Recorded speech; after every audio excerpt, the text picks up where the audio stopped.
예, 시작하도록 하겠습니다. 제가 오늘 맡은 주제는 늘어나고 있는 비알코올성 지방 간질환입니다. 이 내용 자체는 이제 결국 알코올과 상관이 없다는 뜻인데요. 예전에는 술을 안 먹으면 당연히 이제 간에 큰 문제가 없을 거라고 생각했습니다.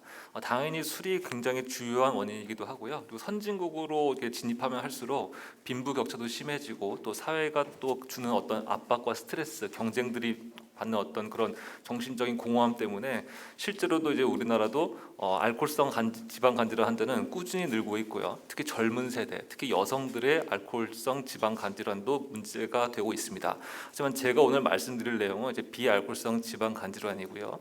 이것은 한마디로 말해서 흔히 말하는 생활습관병, 예전에는 이것을 성인병이라고 했었는데 이것과 괴를 같이 한다고 보시면 되겠습니다. 그래서 일단 저희가 이제 목차고요. 이거는 우리가 이제 흔히 말하는 NAFLD라고 하기도 하고 요새는 용어가 조금 바뀌기도 되는데 이것은 간단히 설명하고 있다 넘어가도록 하겠습니다. 비알코올성 지방 간질환, 그러니까 술이 아니다라고 해서 노라고 붙어 있고요. 이제 패티 리버 디지즈라고 해서 정의가 되고 있습니다. 기본적으로 비알코올성 지방 간질환은 이 우리 정의에서 유래하듯이 당연히 유의하게 알코올을 섭취하면 안 됩니다. 어느 기준을 넘어버리면 당연히 우리가 이제 알코올성 지방간으로 다시 병명이 바뀌기 때문에 당연히 유의하게 알코올을 섭취하면 안 되는데 통상적으로 이 기준에서는 국제적인 기준을 따릅니다. 그래서 남자 같은 경우는 요새 16도짜리 소주를 기준으로 봤을 때는 4.5병, 여자 같은 경우는 일주 기준으로 소주 한 3병 정도를 초과하는 경우는 안 되고 이 이하를 마시면서 지방이 있는 경우로 규정을 하고 있습니다. 그 밖에 여러 가지 병발 질환 때문에 지방간이 있는 경우도 있을 수 있는데 원칙적으로는 이것을 포함하지는 않지만 이것은 뭐 크게 신경 쓰실 필요는 없습니다. 그래서 결론부터 얘기하자면은 조직 검사 또는 영상 검사에서 지방간이 있음이 확인되고 술을 요 이내로 마시게 되면은 일단 비알코올성 지방 간질환이라고 명명이 가능합니다. 용어를 보면요, 이 용어가 다소 좀 복잡하게 되어 있습니다. 복잡하게 되어 있는 이유는 단순히 지방만 있는 경우는 우리 간의 입장에서 봤을 때는 큰 예후의 변화가 없습니다. 단순히 이제 지방만 있는 경우는 우리가 이제 결국 이제 이 사람들에 있어서 가장 문제가 되는 것은 지방을 쌓이게 한 당뇨나 고혈압, 고지혈증, 비만 같은 어떤 그런 뇌나 심혈관 질환이 문제가 되는 경우고요. 하지만 여기가 어떤 이유에서든지 모르겠지만은 여기서 염증 세포가 몰려들기 시작하게 되는 시점이 있습니다.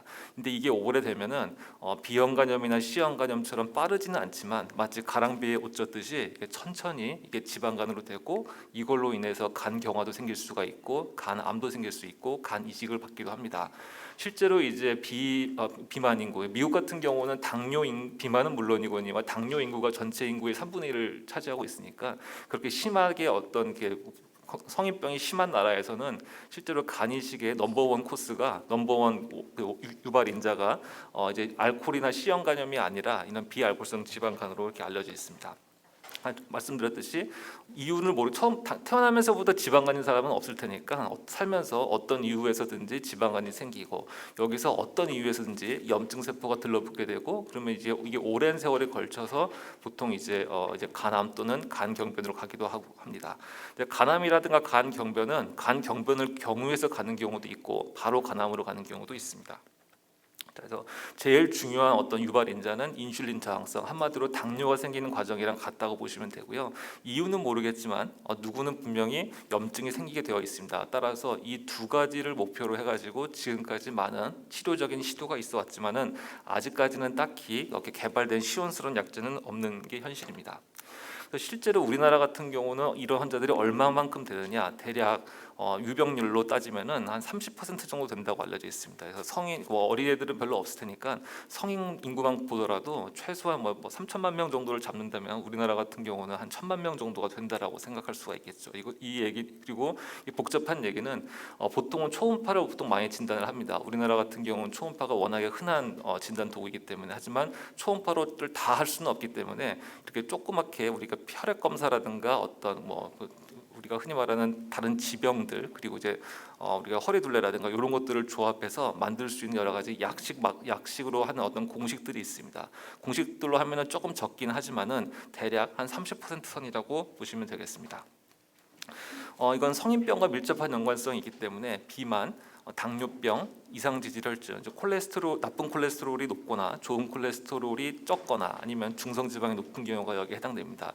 이런 것들을 다 가르쳐서 대사증 대사증후군이라고 얘기를 하는데 이런 거가 한마디로 말해서 성인병이라고 말씀드릴 수 있습니다. 이게 가장 이제 밀접한 인자고요.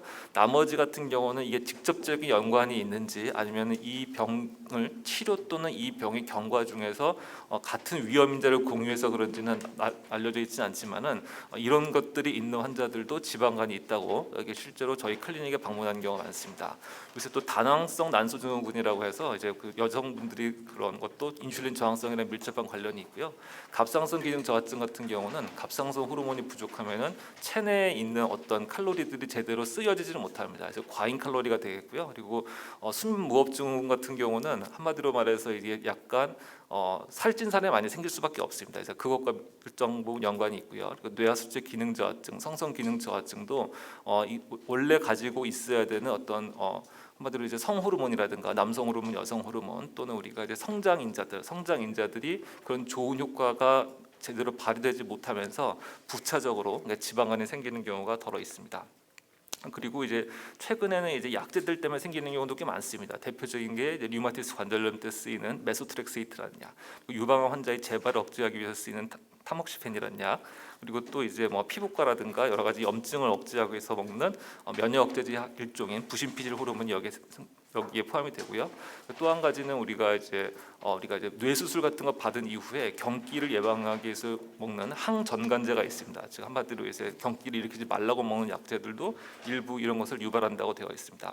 그리고 아까 용어에 대해서 제가 말씀을 드렸는데 기본적으로 비알코올성 지방간은 B형 간염이 있어서도 안 되고 C형 간염이 있어서도 안 되고 그 외에 다른 어떤 동반된 질환이 있어도 안 됩니다. 그리고 아까 말씀드린 대로 술을 성인의 경우는 소주 주에 소주 4.5병, 그리고 성인 남성인 경우는 그리고 이제 성인 여성인 경우는 3병 이상을 마시면 안 됩니다. 그런데 보면은 술을 아주 많이 마시는 거 아닌데 꼭 삼겹살이랑 같이 드셔서 굉장히 뚱뚱하신 분들이 있습니다. 그런 분들을 원래는 여기 포함이 안 됐는데 그렇게 하다 보니까 우리가 이제 진단을 하는 데 있어서 좀 이렇게 명명을 하는 데 있어서 좀 구멍이 생기게 됩니다. 그래서 그런 환자들까지 다 포함할 수 있게 바뀌었습니다. 그래서 결론은 기본적으로 지방이 있습니다. 지방이 있고 일단은 뚱뚱하면은 일단은 이 범주에 들어갑니다. 결국 이제 관리를 하는 얘기겠죠. 그리고 당뇨가 있어도 이 범주에 들어갑니다.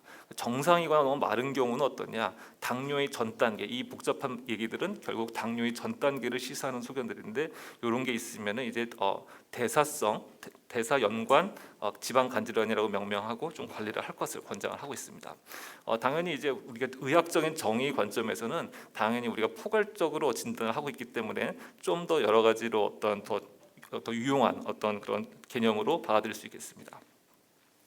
이제 진단법에 대해서 말씀드리겠습니다. 기본적으로 제일 좋은 것은 조직 검사를 하면 됩니다. 근데 그럼 조직 검사를 누구를 조직 검사를 하냐?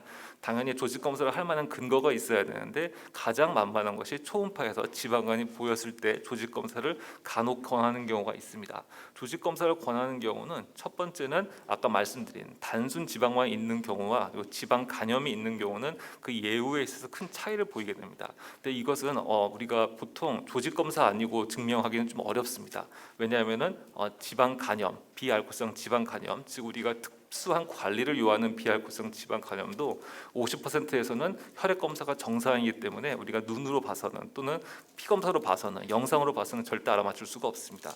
그렇기 때문에 이거를 보기 위해서 하면 되고요. 두 번째는 이 부분이 간경화에 얼마만큼 가까이 왔는가를 볼 때 많은 도움이 됩니다. 그리고 혹시라도 있을 수 있는 다른 어떤 자가 면역 간염, 윌슨병 그런 것들이 있을 수 있기 때문에 그런 것을 배제하는데 많은 도움이 됩니다. 하지만 기본적으로 1박 2일 동안 입원을 하셔야 되고 그리고 이제 이것도 보통 간을 통째로 떼어내는 것이 아니라 딱 5만 분의 1 정도를 떼어내기 때문에 어느 곳에서 떼어내느냐에 따라서 당연히 편차가 생길 수밖에 없습니다. 그리고 이것도 사람이 판독하는지라 약간의 어떤 진단 과정에서 조금 불일치 과정이 생길 수가 있겠습니다. 실제로 이제 우리가 초음파를 가장 1차적으로 많이 하고요. 왜냐하면은 일단 시행하기가 쉽죠. 그리고 가격도 그렇게 비싸지 않고 그리고 필요하면 이제 MRI를 약식으로 찍는 경우가 있겠습니다.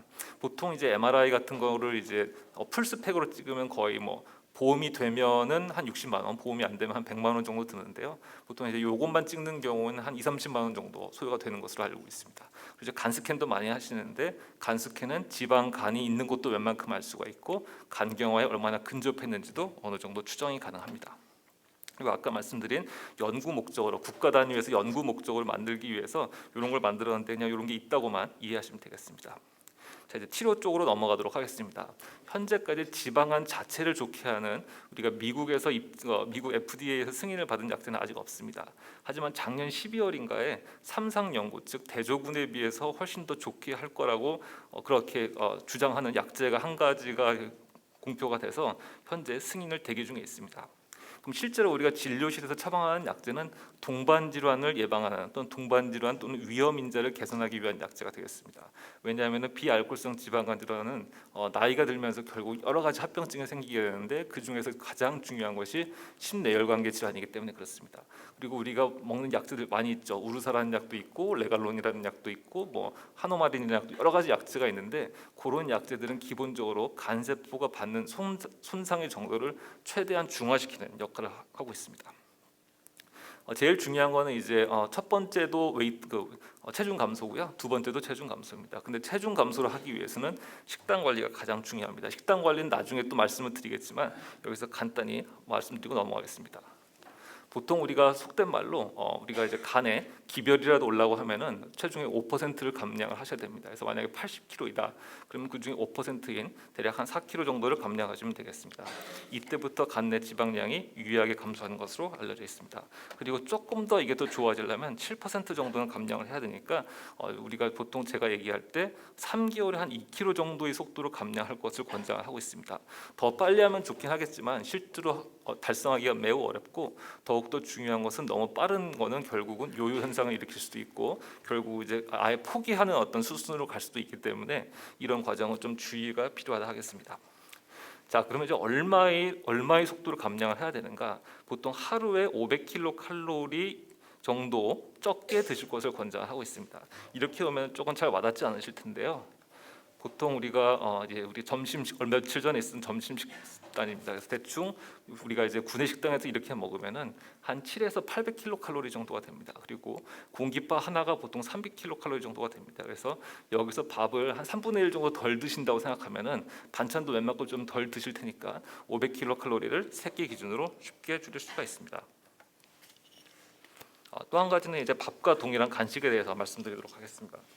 우선 기본적으로 밥과 동일한 간식은 보통 우리가 간식이 가장 문제가 되는데요.